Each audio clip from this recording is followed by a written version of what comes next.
Hello and welcome to Ideas Having Sex with Chris Kaufman. I'm Chris Kaufman, and each show I bring to you an interesting and provocative scholar to discuss topics in social science, philosophy, history, politics, and more. If you enjoy what I do, please take a minute to subscribe to the show and to give us a rating and review wherever you listen.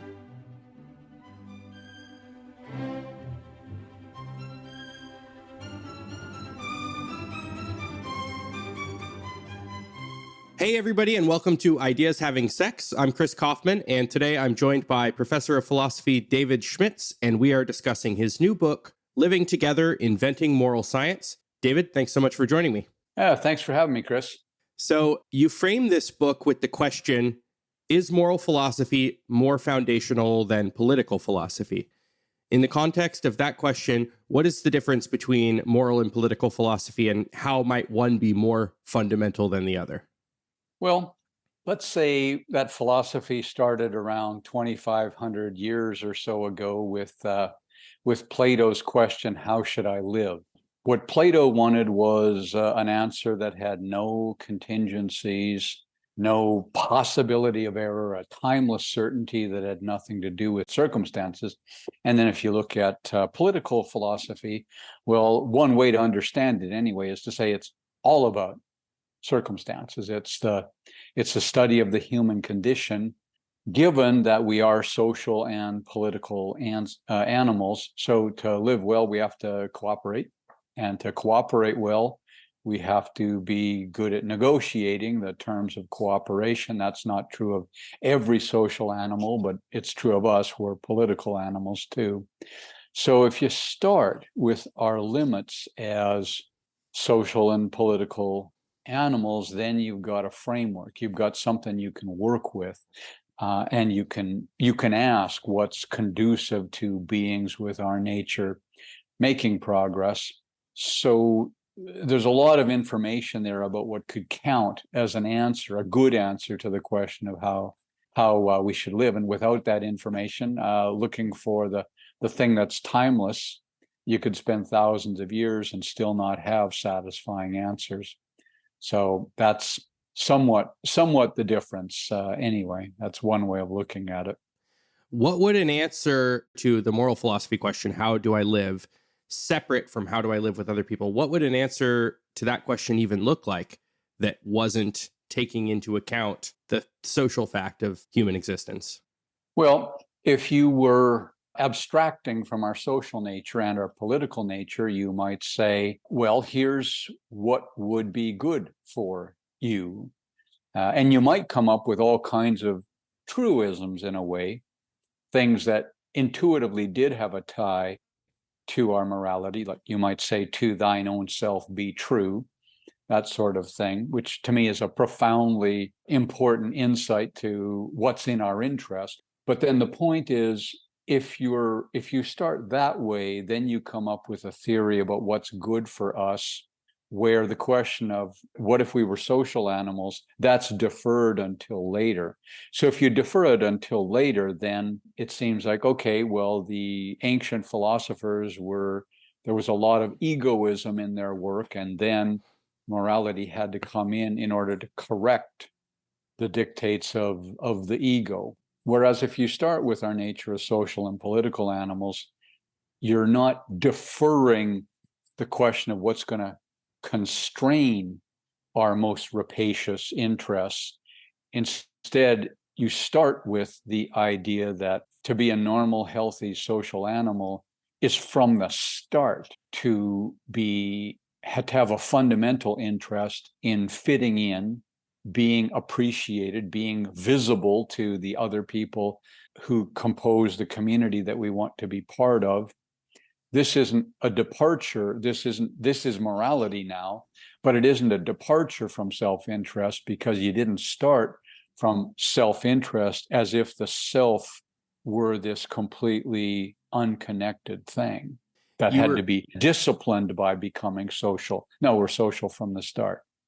You mentioned a distinction. I think you're drawing a distinction between us being social animals and political animals. What distinction do you have in mind between us being social and political? Do you have in mind animals or types of being that might be social but not political?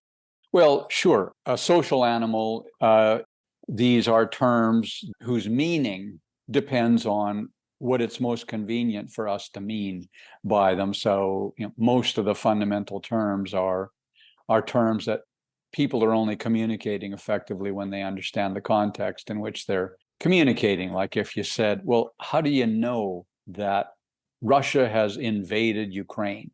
And you might say, well, I read a bunch of stuff in the newspaper, and this is what it adds up to. You can pretty much tell that's a war, that's an invasion, that's not self-defense or anything like that.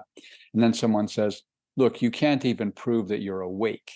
You certainly can't prove that there's a war going on by saying you read about it in the newspapers. And you say, no, hang on. I don't know what you're talking about, something in philosophy class. But the standard for justifying the claims that we make to each other, like, did you hear the news about the Ukraine today? I am obeying those standards by saying, hey, I got it out of the New York Times. So it's all contextual.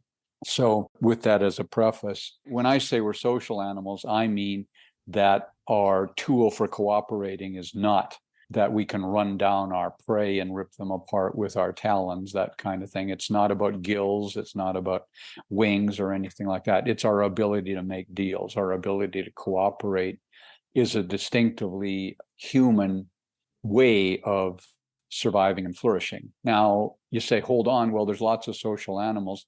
I say, yeah, I didn't really mean to put a lot of weight on the idea that humans are uniquely social. That wasn't the point. But if you want something that's a little more unique than the bare fact that we're social, our socializing is mediated by language, by linguistic transfer of symbols and things. So that's another sense you could say, well, if you think of us as political animals, our essential character is not that we cooperate to flourish, it's that we negotiate to cooperate.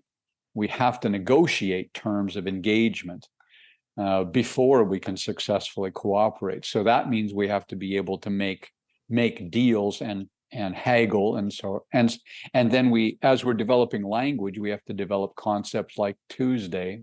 So you say, is it okay if I pay you on Tuesday? I'm a little like, I want all of what you're trying to sell, but I can't pay for all of it right now. Can I give you a down payment and pay the rest on Tuesday? You say, what on earth is Tuesday?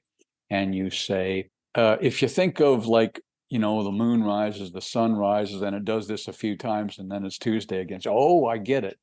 Yeah, you'll be here at my shop, right? So you develop these incredibly elaborate ways of symbolizing meanings in your environment, and because of that, you can do things like, no, I promise. You say, how do I know? Oh, I promised. So, well, how do I know? Well, look, it's like reading the newspaper. You kind of know it if you read it in the newspaper. I'm saying, if I promise that it'll happen on Tuesday, you know that it'll happen on Tuesday, right? You can bet your life that my word is good. Or you can bet your home, if it's a case of a mortgage, you can bet it. You can bet your home that my word is good. And then after a while, you say things like, hey, if Dave said it, you can bank on it. You can literally bank on it. So that's how, from our social nature, that required language in order to have sophisticated cooperation, that required politics in order to negotiate the sophisticated details of transactions, of reliances. And from that comes the idea of giving your word, having your word mean something, having promises mean something, and then being able to say, something really bad just happened here, a promise was broken. And we need to say, is it the promisor's fault that she couldn't keep the promise? Or did the promisor blow off the person to whom she was indebted? And so you see, now we're starting to think in moral terms, but it all builds up. It's a process. So you have a lot of critical things to say about ideal theory in this book. For the audience, can you say something about what is ideal theory? How is it usually used? And what do you see as its failings? And what do you see as its promises? Well, first of all, I'd say there's such a thing as an ideal, right? Where you say this is what I'd like to see happen. This is ideally what I'd like to see happen. And that's not ideal theory. That's an idea of ideals. An ideal theory is that there are ideals, and in particular, the historical discussion has been there's such a thing as a peak, a pinnacle of perfect justice. And then ideal theory is the idea that our theorizing about justice has to start from the ideal, or it has to start from this metaphor of identifying the location of the peak, because it's like an archer. Like if you don't know where your target is, you're not likely to hit it. So that's the metaphor, and that's the intuition that the metaphor yanks on. And so otherwise, ideal theorists would say, if you don't start with a conception of the ideal, then you won't know what to count as perfection. You won't even know what to count as progress, because you won't know whether you're going toward the peak or away from it. So ideal theory does seem pretty intuitive in a way. And, I like metaphors. I like metaphors as a way of communicating. Our language and our sentences are deeply metaphorical. And that's the way it is. Good communication is like that. But this is a metaphor for theorizing this idea of being an archer and aiming at a peak. And it's a badly misleading metaphor. So I would say a less metaphorical and less misleading idea is, if you want to solve a problem, start by identifying the problem.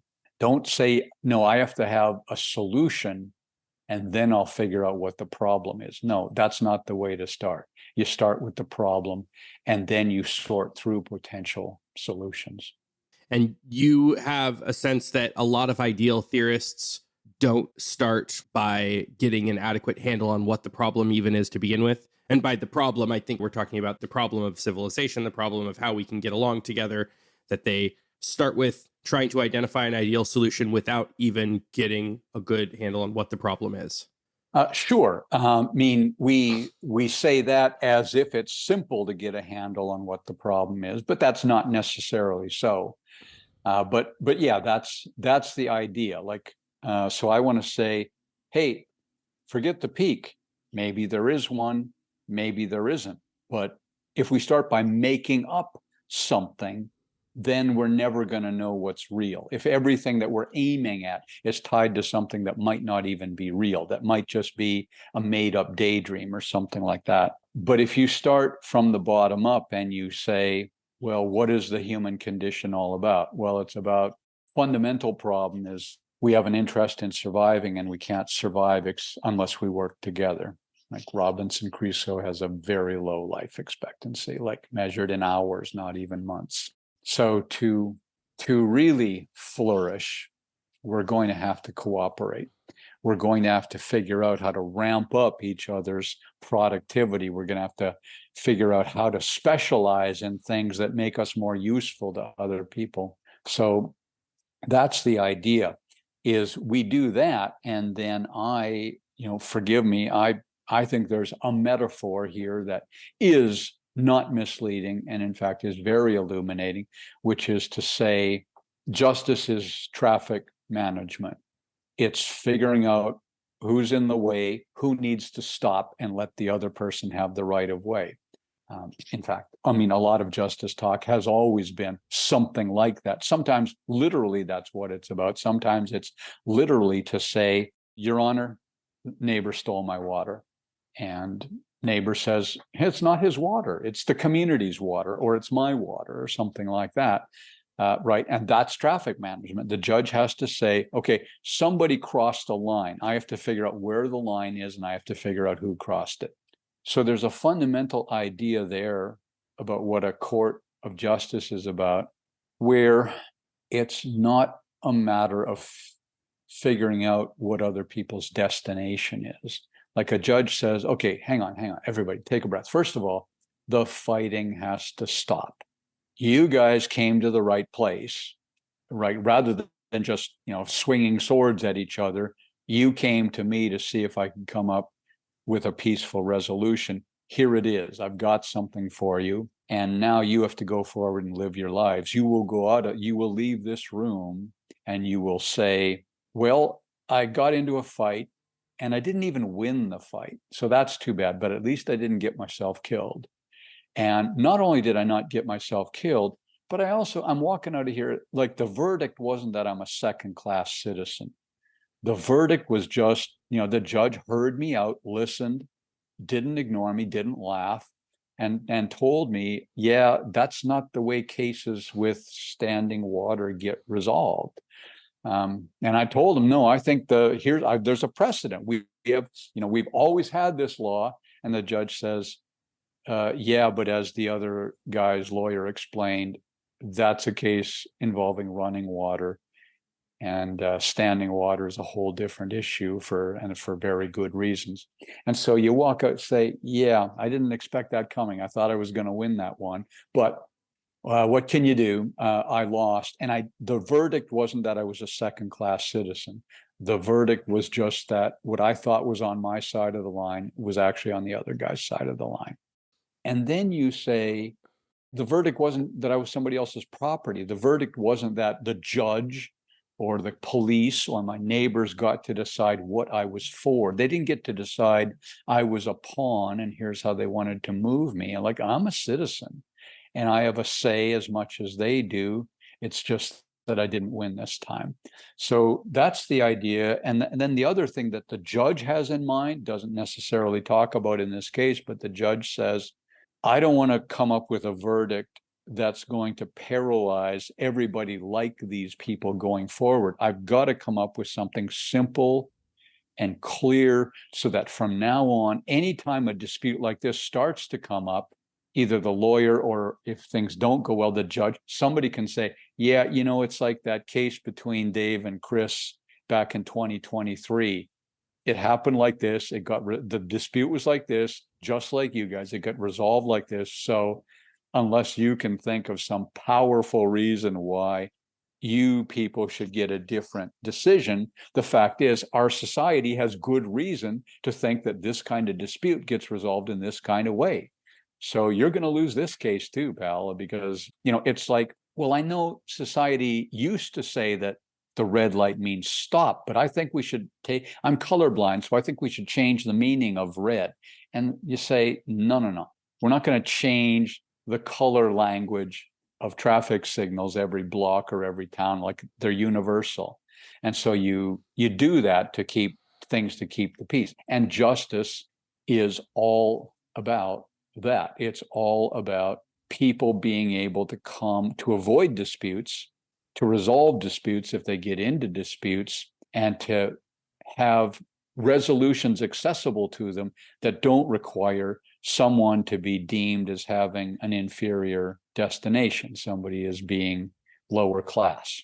I like the traffic metaphor and how you mentioned that when we're managing traffic or when societies are figuring out how to manage traffic, the rules of the road rarely have anything to do, except for in, maybe occasional emergencies, the rules of the road rarely have anything to do with whose destination is superior, who has the more important place to get to. It's about following simple and transparent rules that everybody can understand and that the community can rely on and allow us to get on with our lives. Yeah, and where you can defer without having sacrificed status or something like that. You can say, hey, no, the reason I said ladies first is because I'm a gentleman. End of story. So you have some critical things to say about ideal theory, but it's not all critical. What do you think is a more defensible version of ideal theory, or what is an ideal theory worth striving towards? Well, thank you. Yes, I'm not against ideals. And so in a way, I'm not against ideal theory either. I just say, if we're going to talk about targets, let's talk about where real targets come from. So start by working from the bottom up, forget the peak, at least for starting, and instead start with the problem, get clear on the problem in all its messy detail, which we wouldn't really do in a philosophy class. Like if somebody says something like, well, doesn't that depend upon the state of technology that people have for posting no trespassing signs, or doesn't that assume that people have the technology for marking the perimeter of their pasture with barbed wires so that their livestock can't just walk through it? And you say, yeah, well, all the messy details count. And then you ask, what would be an ideal solution to this problem?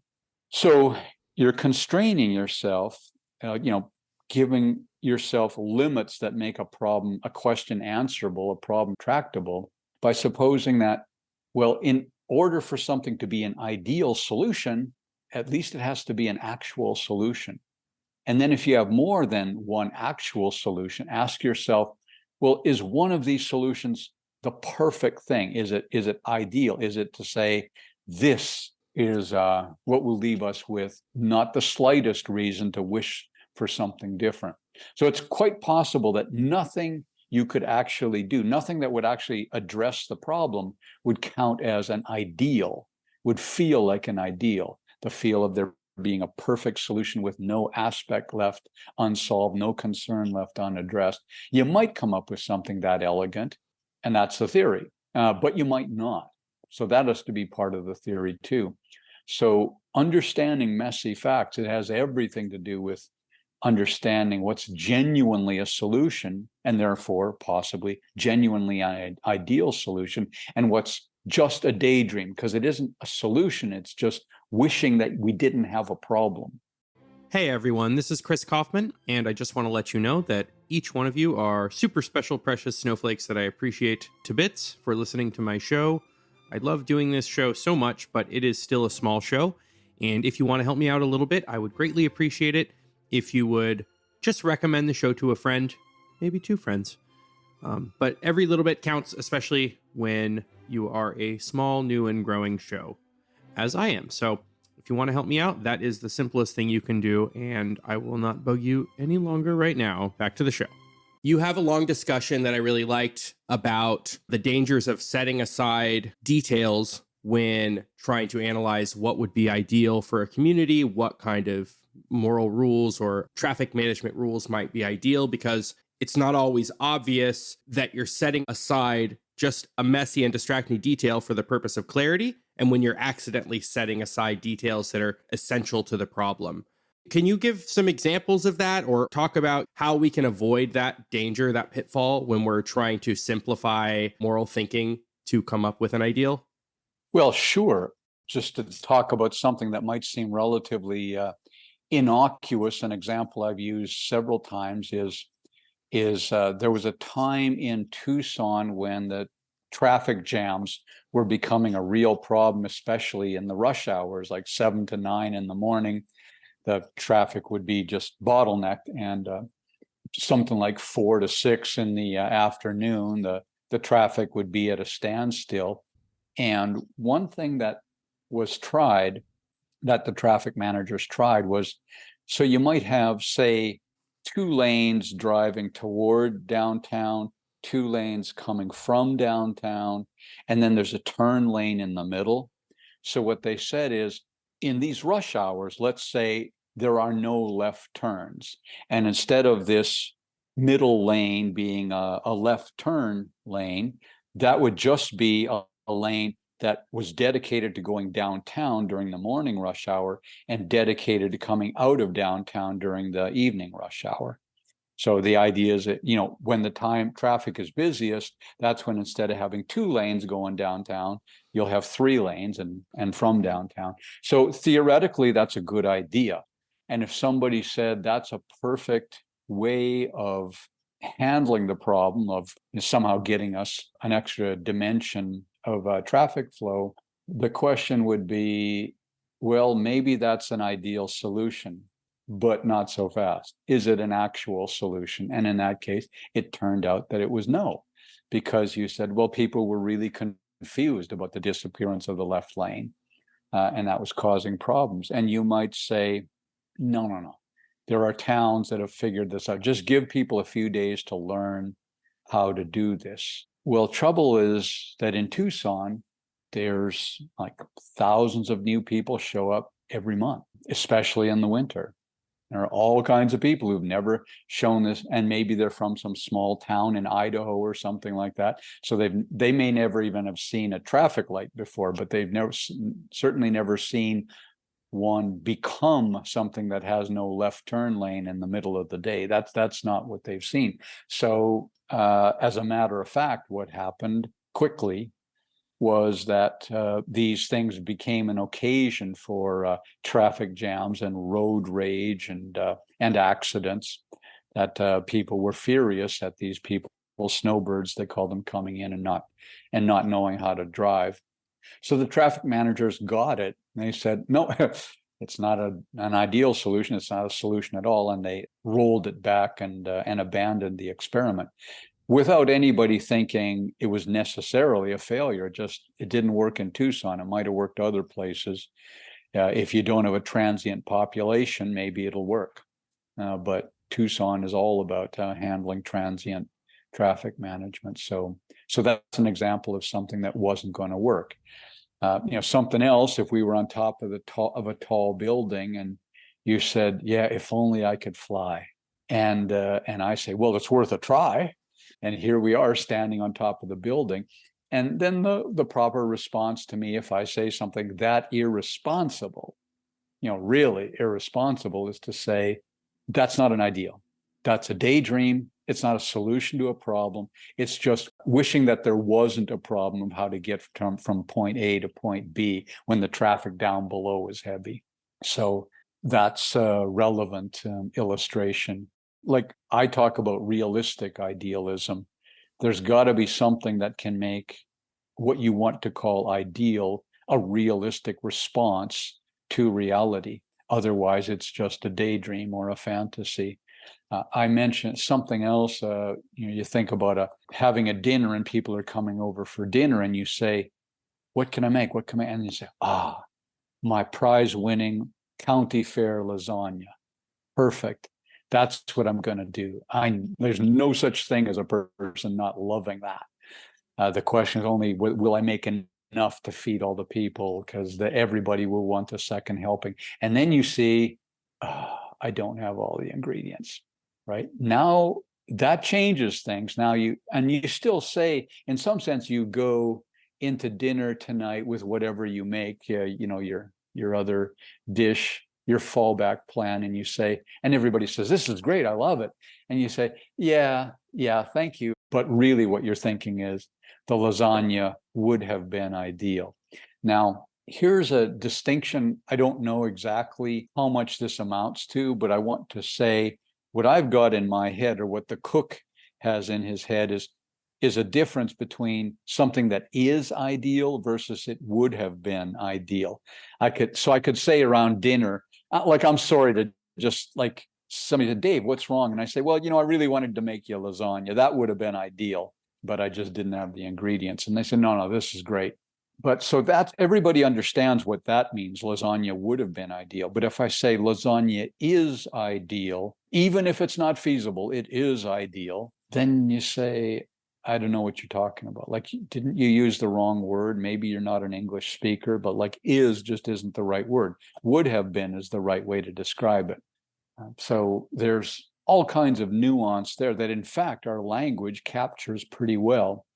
But not, our theory doesn't necessarily capture it. Our theory isn't as sophisticated as our language. So in the lasagna example you just gave, you might say, it would have been ideal to make lasagna if only I had the ingredients. And that's a pretty sensible thing to say. And the contingent fact that wasn't the case, you didn't have the ingredients, it's pretty easy to imagine that you might have had the ingredients. But in the Tucson example you gave, it's kind of like, well, this would have been an ideal if strangers who had never seen these kinds of things could quickly learn these new traffic rules, and these comprehension issues weren't there. Now, that's still coherent, but it's a much taller order. So is the point here that some hypothetical solutions aren't really worth thinking about or entertaining because the order is just too tall? I mean, that's actually not even that tall of an order compared to some other examples you give, but is that distinction relevant here? Well, yeah, I like the way you put it, Chris. And so what I want to say is, tall is a kind of, it's not a black and white kind of thing. It's a matter of degree. So you say this is a tall tale or a tall solution. So I want to say that's actually quite accurate as a way of describing what kind of problem we're facing as theorists. It's not that there's one thing that's right and one thing that's wrong. Rather, there are families of ways of trying to cope with the human condition. and some are better than others. And some are so good that you say, wow, that was elegant. Like, how did, like, that's ideal, right? And you mean it's roughly perfect, but you could get more or less close to a perfect solution, or you could get more or less genocidally disastrous non-solution. And then you've got a lot of stuff in between. Let's talk about Peter Singer and his shallow pond thought experiment, because here's, I think, an example where you have some criticisms of how he is constructing this ideal. So I guess to start with, can you walk us through shallow pond and how it's usually interpreted, or how Singer intends it to be interpreted? Yeah. So Peter Singer, one of his first articles, early 1970s, he came up with an example that's like one of the best examples of the 20th century, most shockingly provocative examples ever. And like all such examples, it's pretty simple. He says you're walking by down the street and there's a wading pool that you're walking by, and you notice that there's a young child drowning in that wading pool. And you say, I guess I have to save him. And you look down and you say, I am wearing a new pair of shoes that I just paid a lot of money for. And if I get them wet, they'll never be the same, but the kid's drowning. There's no time to take them off. So I have to just walk in there and save the kid, or not. And so in effect, he says, is there any question here about what you have to do? Not what you should do, even not what you might do or would like to do, like what you have to do. And so he says, it's really pretty simple. Like, first of all, if you'll allow me, suffering is bad, or drowning is bad. And hey, if you don't agree with me, if you're going to be a skeptic and say, well, drowning isn't necessarily bad, I can imagine a case in which drowning would be good. And you say, come on, suffering, bad or good, bad or not bad. And so you say, okay, yeah, suffering's bad. So he says, look, are you with it or not? Like, are you going to be an idiotically clever philosopher, or are you going to be, have a shred of common sense? You say, okay, Peter, you got it. You got me. Suffering is bad. And then he says, okay, so here's a second principle. Maybe it's a little bit more controversial, but if you can prevent the suffering or a drowning or somebody from starving to death without making like anything remotely comparable as a sacrifice in your own mind, doesn't have to be, you don't have to say it's a matter of opinion, just in your own mind, if you're not making a comparable sacrifice, don't you have to do it? And so I think it's fair to say that Peter Singer's example, it was a game-changing example. Like, it really changed the way a lot of people think, and not without reason. Like, it is in fact a powerful example. And then he said, hey, did I say drowning? What if I had said starving? Does anything change if I say starving? Don't you have an obligation? If all it costs you, like, it doesn't even cost you a $60 pair of shoes, it costs you $5 or $15 to save a starving person, to get a starving person through the malaria season, or through a drought, a dehydration, something like that. Don't you have to do it? I think that article was probably the pinnacle of 20th century utilitarianism. It took utilitarianism to its logical conclusion. Now, I also, there's so many other things we can say, but suffice it to say that Peter Singer and I are usually viewed as on opposite sides of some practical debate, and I'm sure he's never lost a minute's sleep about that. And I've thought about it a lot, but I don't want to take anything away from him. Like, I think he got people thinking about something that was worth thinking about. I also think that in taking utilitarianism to its logical conclusion, though, that in fact it might be the greatest mistake in the history of philosophy, or something like that. It might be, it's not a little mistake, it's not a little miscalculation or a little oversight, it's misunderstanding what philosophy is, and maybe misunderstanding what utilitarianism was supposed to be, what it was in the 1700s, and then it went in a different direction in the 1800s, and then became that in the 20th century. So I guess I want to say, if utilitarianism was going to be about consequences, like that's not about consequences, that's about guilt. So like the basic answer is, did you save that starving kid? Yeah, 5 minutes ago. So what do you need to do now about the next starving kid? And you say, yeah, I just saved the starving kid. And you say, that's not the point. What you did 5 minutes ago, it's not the point. The point is, do you still have another $5 in your pocket? You got to keep saving people who are drowning, in effect, until you would drown yourself if you did one more thing. And he says, yeah, that's a pretty radical interpretation. That's also the one that I think is the correct interpretation. That's what he said in the 70s. He doesn't say that anymore. And I think that's really interesting. I think he's moved towards something that's much closer to my view. I don't suppose it's because of anything I've said, but it's much closer to my view. It's much more realistic. It's much more like what you would say if you cared about consequences. It's not about what to do. It's about what works. Completely different ideas about what theory is for. So that's why I'd say biggest mistake ever is to say somehow in the 20th century is the climax of our forgetting what a moral theory is for.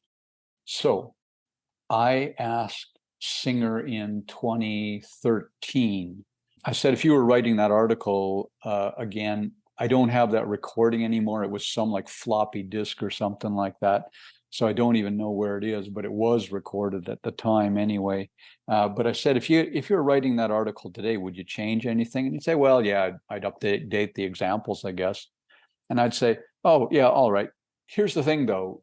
You get all kinds of people writing articles that say, if you think donating one kidney is enough to make you not damnable and that you ought to give the other kidney and use any money you have left to put yourself on dialysis to minimize the suffering. And I said, real case, of course, like these things have actually happened. And so people will say, yeah, I think you should give away everything to a point where the pain you relieve wouldn't be as bad as the pain you cause yourself or your loved ones by giving one more dollar. I said, these people say that you inspired them. Are you okay with that? And he said, well, let's go back to the previous question and let me say something else. And he actually went on to write a couple of books on this, like The Life You Saved, where to me, this is serious, messy, inconclusive, grown-up moral philosophy, where he says, and what he said to me at the time is he said, hey, here's a proposal. If you want to live a good life, try looking at the problems in the world and taking 1% of your income and throw that 1% at a big problem, a big like suffering, a human suffering problem. Throw it at relieving suffering in a way that you have done enough research that will work to a point. So this could be with a neighborhood homelessness program, could be with United Way or Oxfam or something like that, but it could be something small. It could be something closer to home where that family really needs the money and needs it 100 times more than you do. And so you just come along and say, hey, don't worry about that. I got you this week. Just let me handle this for you. No, we're not going to have any kind of detailed groveling and gratitude. Just let me take care of this and we'll be done with it. So you do this. And Peter Singer says he has a prediction that if you throw 1% of your income at what you deem to be a worthy cause, at the end of the year, you will say, well, how was that year? And you'll say, well, I'll tell you one thing, is that money I gave to that charity, that was a good thing to do. I feel really good about that. And my kids feel really good about that. And he said, as long as that feels good, keep giving 1%. Or, he says, try 2%, maybe 3%, maybe 10%. Mormons give 10% and that doesn't make them unhappy. So try that. And then he says, at some point, you maybe are giving away something and your kids say, whoa, Dad, was that my college tuition you just gave away? And you say, is that okay? And they say, not really. If I don't get a college education, what am I going to be giving down the road? And so Peter Singer says, give to the point where like you unequivocally feel that you're doing something that makes your life more worth living, that makes your life more fun. And then he says, and when you feel yourself passing that point, just stop or throttle back, whatever, throttle back to a place where your kids think, this is really cool, Dad, let's keep doing this. So that's what he says now. That's what he said in 2013. And he said that in a couple of books. And I think that's a revolution. Like, that's not 1972 utilitarianism anymore. That's not utilitarian recipe, simple idiot-proof recipe for not feeling guilty about not having given enough. That now you're talking about what works and what to do. Now, so you could keep on going with the argument. You could say, okay, so Singer, now he's still an old-time utilitarian, 20th century utilitarianism. It's just that he's not trying to ask you to maximize utility. He's asking himself to maximize utility. And he says, hey, when I asked Chris to give to the point of marginal utility, like basically everything he owns, he nodded his head and said, good idea. And then he didn't do it. When I asked him to give 2%, he gave 3%. So like, there's no question about like, what's the right thing to ask Chris? You asked him to give 2%. You might toy around with 3 or 4, but you don't ask him to put himself at the point of agony. So you could say that's what Peter Singer is doing. He's strategically thinking about what words should be coming out of his mouth in order for his words to maximize utility. And I would just say, well, yeah, it could be that he's being strategic and that in fact, he's not serious about what he's saying. But I would say, like, first of all, I don't think you're complimenting him if you say that about him. I think you pay someone the compliment of believing that they really mean what they're saying. And I would say moral philosophy, if there's a standard for philosophy, it's about trying to get at the truth. It's not trying to get at maximum influence. It's trying to make your maximally close pass at the star of truth.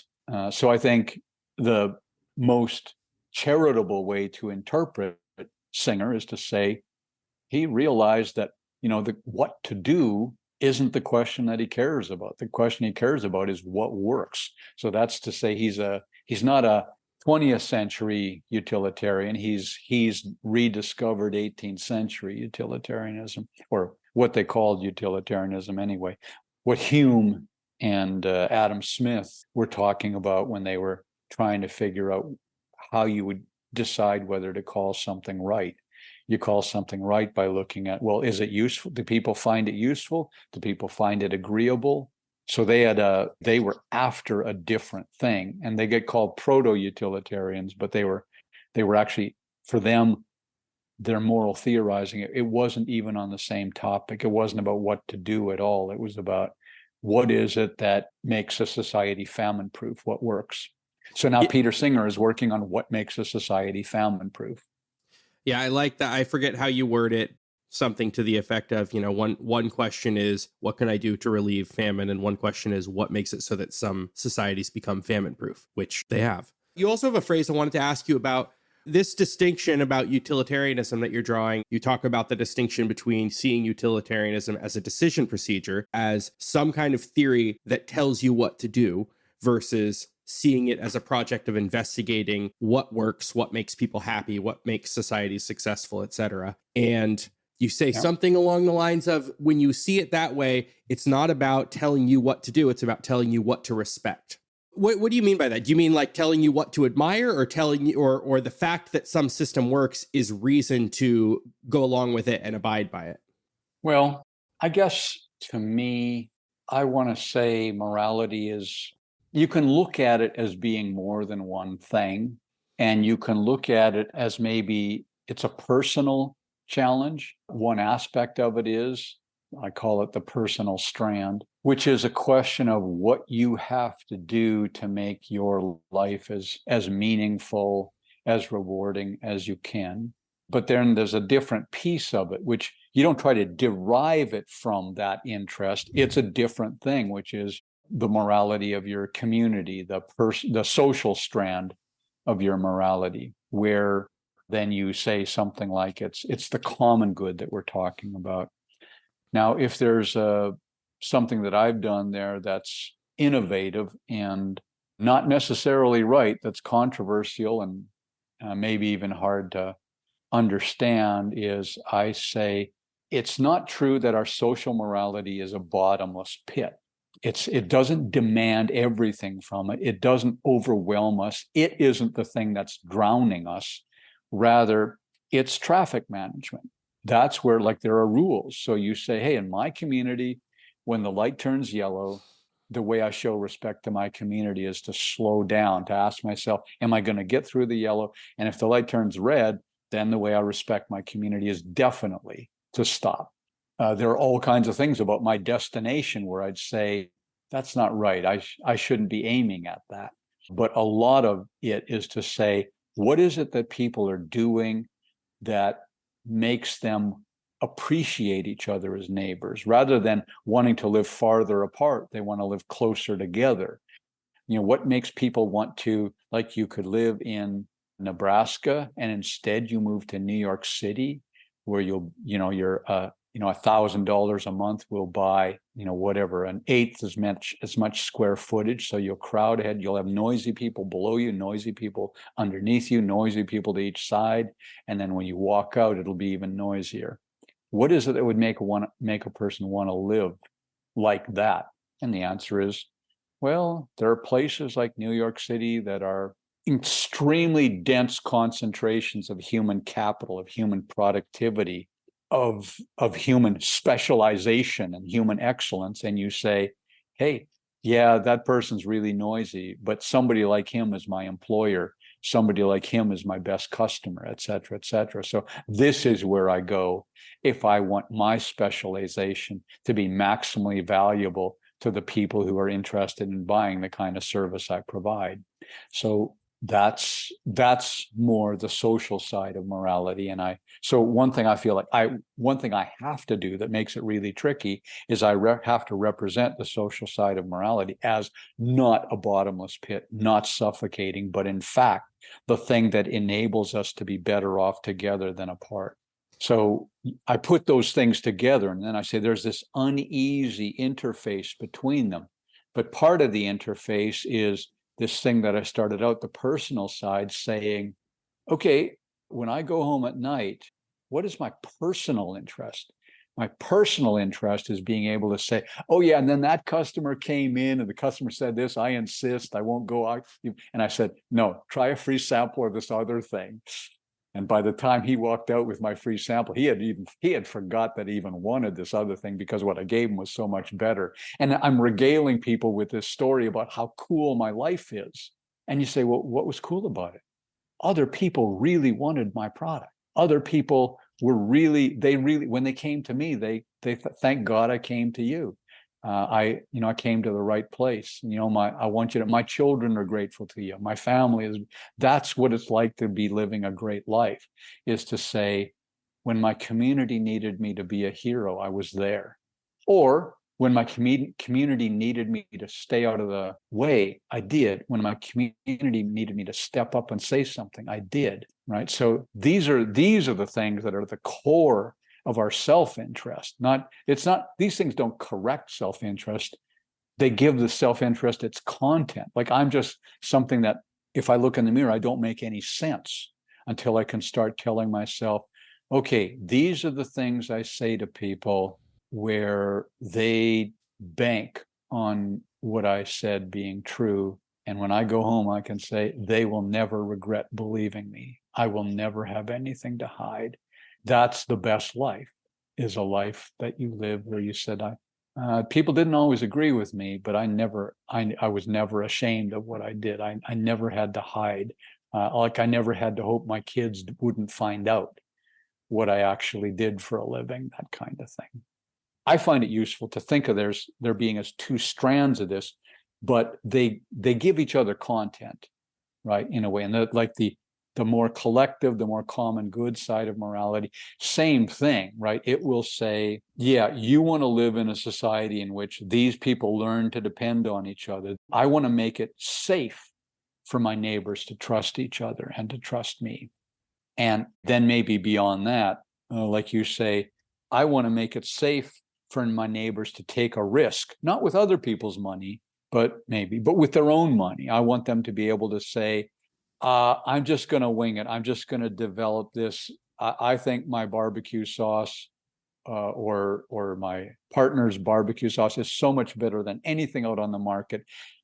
I'm going to throw everything I've got at producing it in wholesalable batches, and I'm going to try to make a living doing this. And so you want to live in a society where people can afford to take a shot with their best idea. Say, give me the bat, I'm going to swing for the fences. The safe thing to do here is bunt. I think I can hit it over the fences, though. And if I don't, I'm not going to die. My kids aren't going to die. I might go bankrupt. I might lose my business, but I won't die. I'll just have to dust myself off and give it another shot. So you want to live in a society that's forgiving, and you want your rule of law to be forgiving, right? Where it's possible to make a mistake and survive the mistake and start over and do better next time, having learned something from the experience. So a lot of this depends on, like you said, the rule of law and relatively stable and secure property rights. How flexible do you think property rights can be and still be recognizably property rights, or recognizably in the classical liberal tradition? There are different ideas on what property rights are and how they're justified and how flexible they can be. At some point, I have to imagine you just say, well, that's not properly considered a property right anymore. But do you have a view on how they can be justified and how flexible they can be? Yeah, I have a view. And again, like my view is there isn't just it isn't like there's a classical liberal versus some conservative tradition or socialist tradition. It's more complicated than that. So one way of understanding the core of Western liberalism, though, is like this. It's to say at the heart of liberalism is the idea that everyone has their own life to live, which was literally life and death back in the 1500s, right? So one of Western liberalism's or Western civilization's greatest achievements is reconceiving religion, your religion, as not a reason to kill you, right? To say, Chris, is he like a Christian or what? And you say, yeah, it's not our business. Like I'm looking at his, who cares? Not my business. He seems like a fine guy, though. And so you say, yeah, but if he's a heathen, aren't we obliged to kill him or go to hell, everlasting hell ourselves? And you say, no, just don't go there. Right. So that's a great achievement when your religion becomes no longer a reason to kill you. So, but the more general idea caught on, not just freedom of religion, but the idea of everyone having their own life to live. Each person has a right to say no, and each person has a duty to treat other people as if no means no. And so the idea of a property right is pretty closely related to that. It's maybe a generalization of that. A property right is a community's decision to see a particular line in a particular place, a line that can't be crossed without permission of the owner. So I'm talking about the hardcore, non-flexible idea here. If there are lines that can't be crossed without permission, then those lines give identifiable content to the idea of a person minding her own business and having a right to be left alone to mind her own business so long as she stays on her side of the line. So that's the absolute core. But actually, serious, real world, surviving, robust property rights have always been pretty flexible in some ways. There has to be some sense of what counts as a normal case where no means no, in a pretty close to absolute sense. But you can't afford to treat no as meaning absolutely not unless you have a sense of the difference between normal everyday cases and a moment of existentialist crisis. Because if you have a crisis, then the point is not to pretend that things are normal, but to get back to normal, right? So historically, every robust regime of property rights has something like a doctrine of necessity, right? Like if you're lost in the woods and you find a cabin and it looks like it's got a fireplace or some heat, and you're going to die if you don't break in. Do you get to break in, even if there's a no trespassing sign there? And the answer is, yeah, you do. You do get to break in. You do get to save yourself, because that's an existentialist crisis. That's an emergency. Now, it doesn't mean that the property rights go away. It isn't that, after it's all, after they save you, and the property owner says, yeah, I'm glad my cabin was there in your moment of need. And you say, yeah, and isn't it great that I don't have to pay you anything? Isn't it great that I don't owe you anything? And the cabin owner says, oh, well, do we need to talk about that some more? Well, that's not what should happen. What should happen is the person who broke in should say, I hope you'll forgive me. I know I saw the no trespassing sign, but I did it to save my life. How much is it going to cost for me to make you whole? There's a tort now. It's not a crime. It's a tort. It's like there was no criminal intent. There was just a guy trying to save himself. And so now what the property owner has to say, oh, that was my property. You did trespass. And the proper solution to this problem isn't that I testify and get you put in jail. The proper solution is that I say, oh, no. Look, you didn't mean it. You did the best you could. I'm glad you broke in. It's all good. And the guy says, so does that mean like $1,000? I say, yeah, $1,000 will cover it. That's how it's supposed to work. It's a doctrine of necessity, and serious property rights regimes, they all have something like this. Every robust regime of property rights has something like an eminent domain clause, right? So where you say, yeah, my well isn't for sale. And then people say, yeah, hang on, that was true in the normal case, but the fact is, everybody else's well is pumping salt water. Something happened. You're the only source of fresh water left.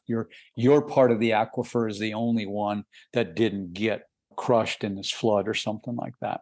So, yeah, you can't ask us to roll over and die. This is a little bit like the doctrine of necessity. We need your water. We don't need to not compensate you. We are going to compensate you. So that's, says the government won't take private property without fair compensation. So there's clauses like that in every serious property regime. You could consider something like adverse possession. I don't know if that means anything to you, but basically you have a right to say no Squatting, trespassing. right? Yeah, you have a right to say no trespassing. You have a right to evict trespassers. But what if it's an accident? Say, what if, okay, my property line is actually half a mile that way, but a quarter mile that way, I put up a no trespassing sign. And then a new settler came in and say, okay, I guess I'm not supposed to trespass. If I do, I'm basically declaring war on Dave, so I'm not going to cross that line. But I'll build a cabin and plant a crop just on my side of the no trespassing sign. And then I come along after 2 years and I say, yeah, the house is finished. And so I say, yeah, gotcha. My property line is actually out here. You're trespassing, so you have to get off. In that case, the guy goes to court and says, that was an accident, and I guess I'm not the proper owner. But is he? Like, a proper owner isn't somebody who fools somebody into trespassing. You don't lure somebody into trespassing. So the idea of adverse possession, according to Carol Rose, who was one of my mentors here when we were colleagues at Yale, and she was teaching in the law school, her and Robert Ellickson, I learned enormous. Like I learned how to be a philosopher in a way that I was never going to learn that from philosophers, as good as my philosophy teachers were.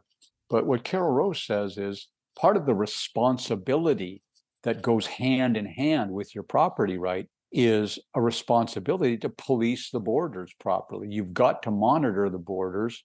And if somebody accidentally trespasses, you've got to go up to them and you've got to say, yeah, before you start digging a well there, pal, you're on my property. So don't even think about it. My property line ends there.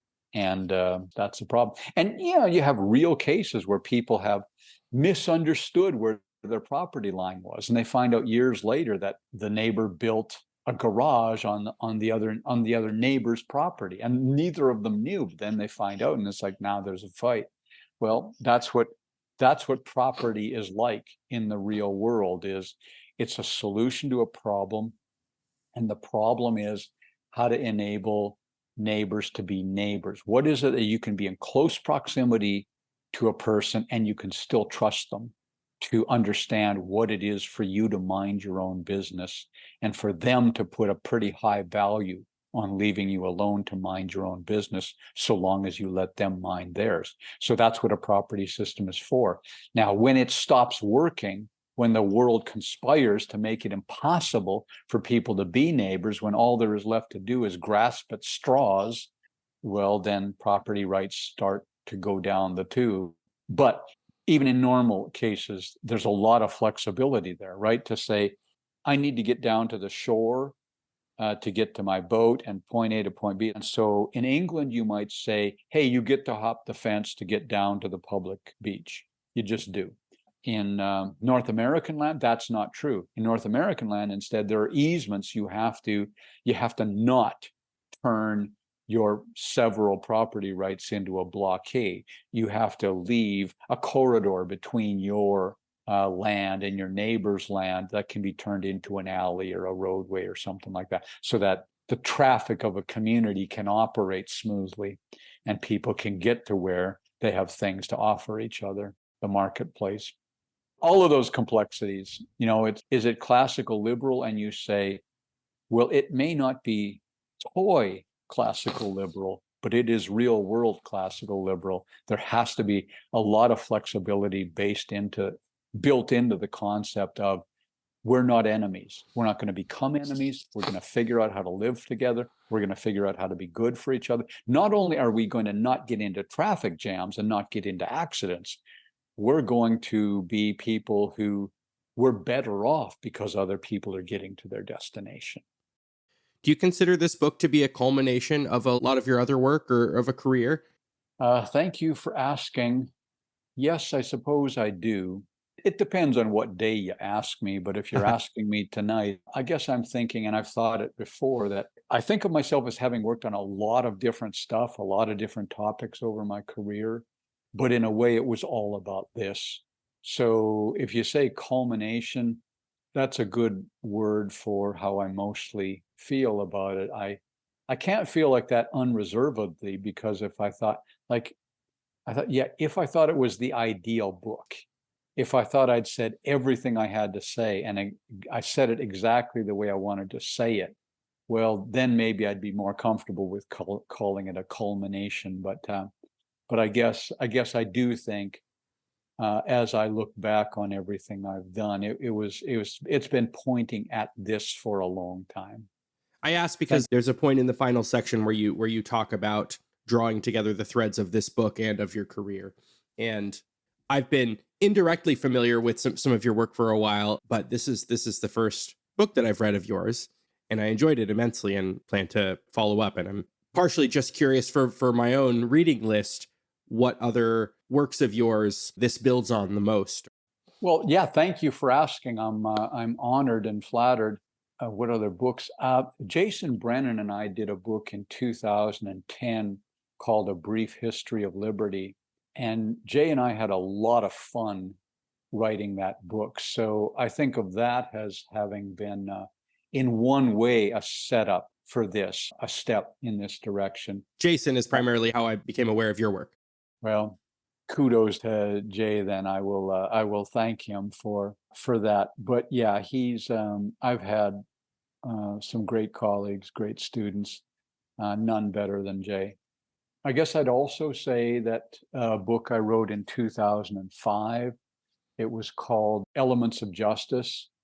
It's a continuation of that as well. And I wrote a book about moral theory in 1995 that was called Rational Choice and Moral Agency. So there's a lot of threads in there that are being pulled together as well in this book. In fact, I actually had a manuscript on how much of a substantive morality could be pulled out of, not had to be pulled out of instrumental rationality, but could, interestingly, the resources that instrumental rationality has for substantive conclusions are I thought really striking. I wrote a manuscript then, and initially had some trouble publishing it. And then just the way my career was going, I felt that the smartest thing for me to do was to set it aside, but then came back to it years later and thought, no, this actually needs to be part of a book. And so it was part of this one. So the very oldest written part of this book was part 6, I think. And that's getting to be like 25 years old. And this is the part where you're talking about how, rational choice theory and instrumental means ends kind of reasoning can lead to a morality that transcends the limits of means ends reasoning. Well, yeah, thank you for remembering the key word. So it's about, maturing as a child and getting to a point of saying, well, there's a couple of things going on. First of all, my cognitive capacity is exploding. And there was a time when all I wanted was milk. And then there was a time when, I became more sophisticated. I started wanting hamburgers. Then I became more sophisticated and I started wanting friends. And then I became way more sophisticated and decided that I wanted to deserve having friends. And that's when things became really complicated. And that's when I had to aim not at what to get, but at what to be. Not even just getting friends, but being someone who deserves other people's trust and loyalty and admiration.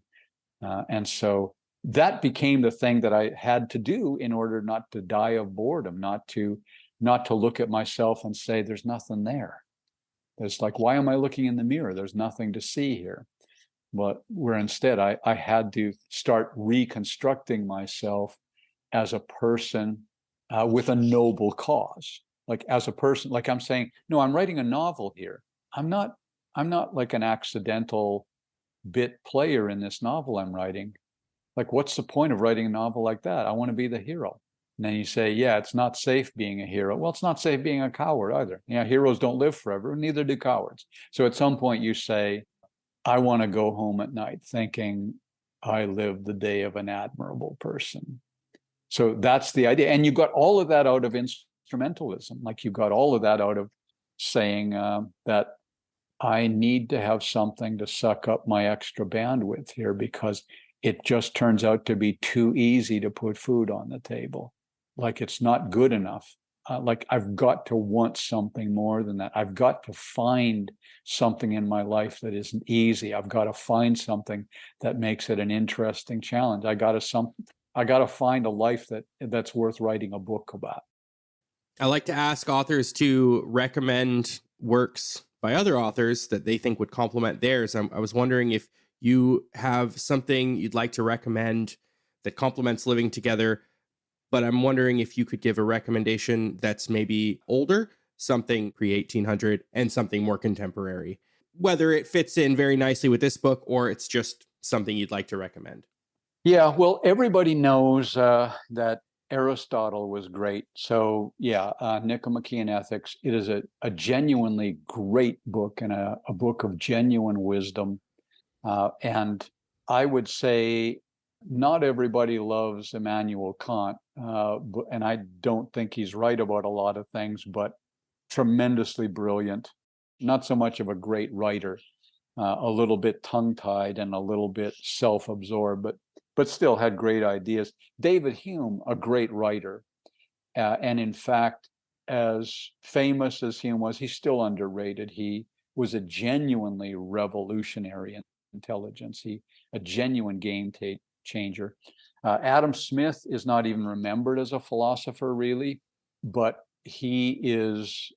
I'm not sure he's quite in the league of, say, Aristotle or David Hume, but he's very close.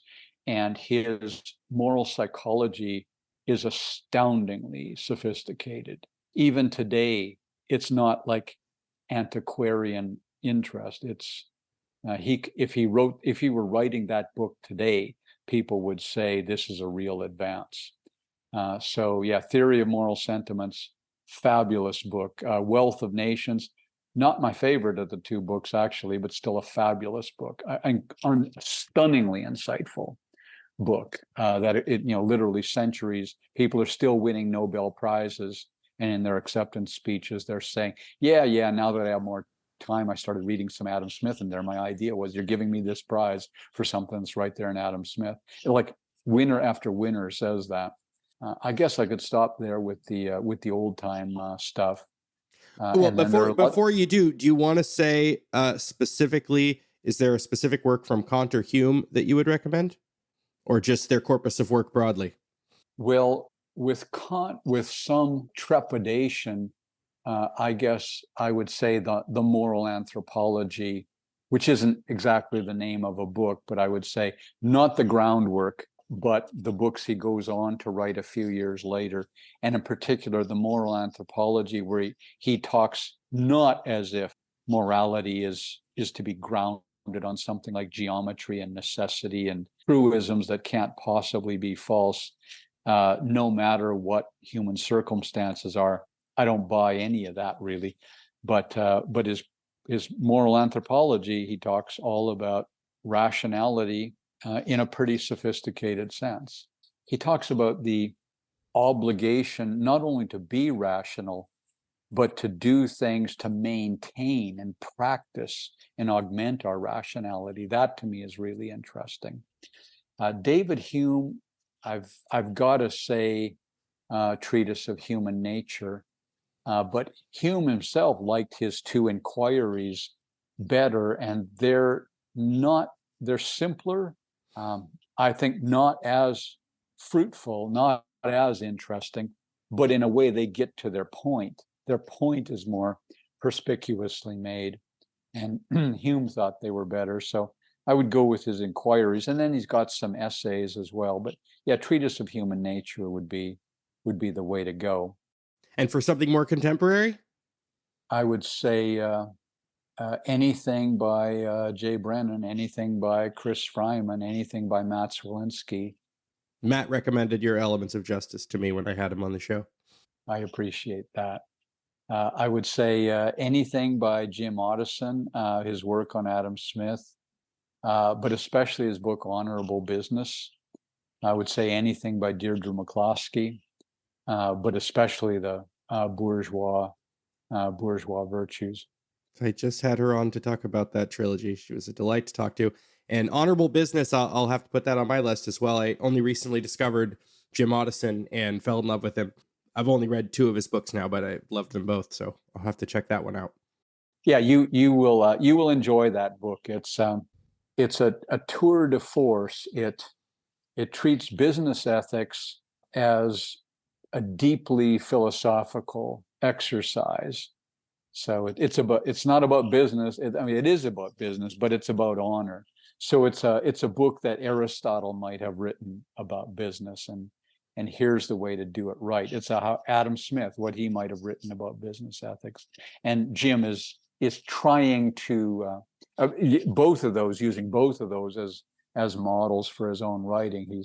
He's trying to say what it would be like to treat business ethics not just as the search for a code that can secure you against blame, but to think of principles of self-guidance that even if no one ever discovers that you followed those principles, your knowing that you followed those principles with honor is what will make you proud of yourself, and that pride will carry you through anything. Do you have any future projects you'd like to plug? Thank you for asking.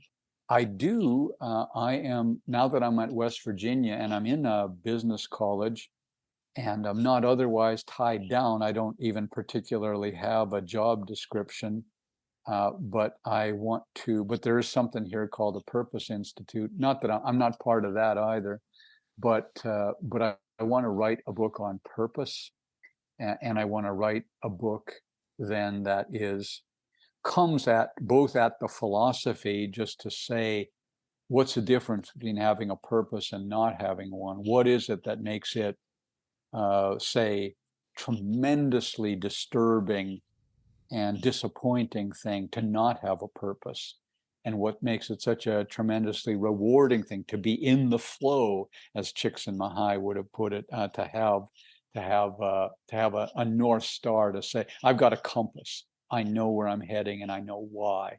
And I know what's going to rip me out of bed tomorrow morning and say, I've got to get back to this because I can't waste this day because my destination is too important. So purpose from that perspective, but also something where if you're a business, you get together every now and then and say, okay, so how do we look this latest quarter? What's our balance sheet look like?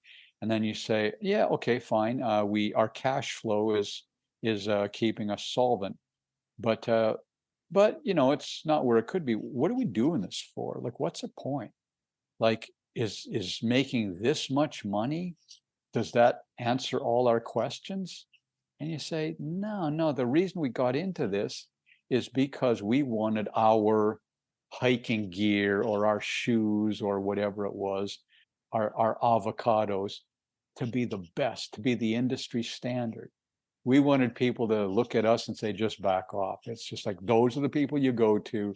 You don't need to think about it anymore. Like, those are the people you want to do business. That's what we wanted to do. Did we do it? You look at our cash flow and, well, it looks okay. But so anyway, fundamentally looking at the purpose of business, which is what you might find Jim Otteson doing and saying, don't lose sight of the fact that you didn't just want to make a lot of money. You wanted people to admire you as being like the best there is at what you do. And you want their admiration to not be a case of mistaken identity. You want to say, I didn't need any marketing gimmick to fool people into thinking that I had, right, a blood test for this. Like, you don't want that. Like, that's not going to end well. Even if you never get caught, it's not going to end well. So that's the point. The point is to say, what I want to happen at the end of the day is for my kids to look at me and say, you really don't have anything to hide, do you? You really did do it right. Every dollar that ever passed through your hand, it was in the right place when it passed through your hand. It was where it was supposed to be. And like, if that's the way you are when you die, it won't matter whether you die with a lot of money or a little, because you will die happy. So that's the idea of I guess really Jim's book, Honorable Business, but that's also the idea of, you can ask Jim about that, but it's also the idea of the purpose book is to bring together the idea that the ultimate purpose of a business is to arrange for itself to be staffed with mission-driven people who say, this isn't about getting pay raises, this is about winning championships.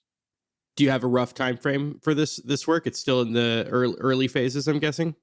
Well, I am going out to Georgetown this fall to be with Jay Brennan and John Hasness and a couple of other friends. And this is a time for me to, get past the other things that I've been doing and get really focused on this book. So I think I might have a draft as early as the end of the year. It might take another 10 years to really be done with it, but I want to have it. I want to have a draft pretty soon, within a year, maybe even within 6 months. I'll look forward to that. Where can people find you if they want to keep up with your ongoing projects? Well, I would say my name has a really unusual spelling.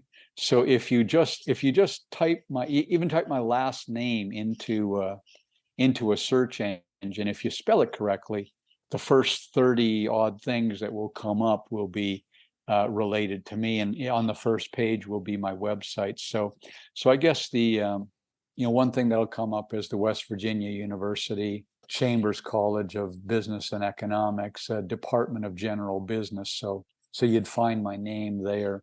So there's you'd find my email there. So yeah, I will be able to retrieve email from that address anytime.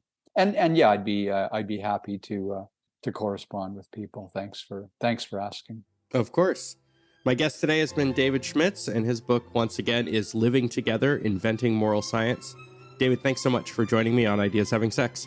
Your questions were spectacularly good. I really appreciate it. Thank you, Chris. Thank you for listening to Ideas Having Sex, where we have stimulating conversations on social science, philosophy, history, politics, and more. If you're a fan of what I do, please take a minute to subscribe to the show and to give us a rating and review wherever you listen. I'm Chris Kaufman. Thanks for listening.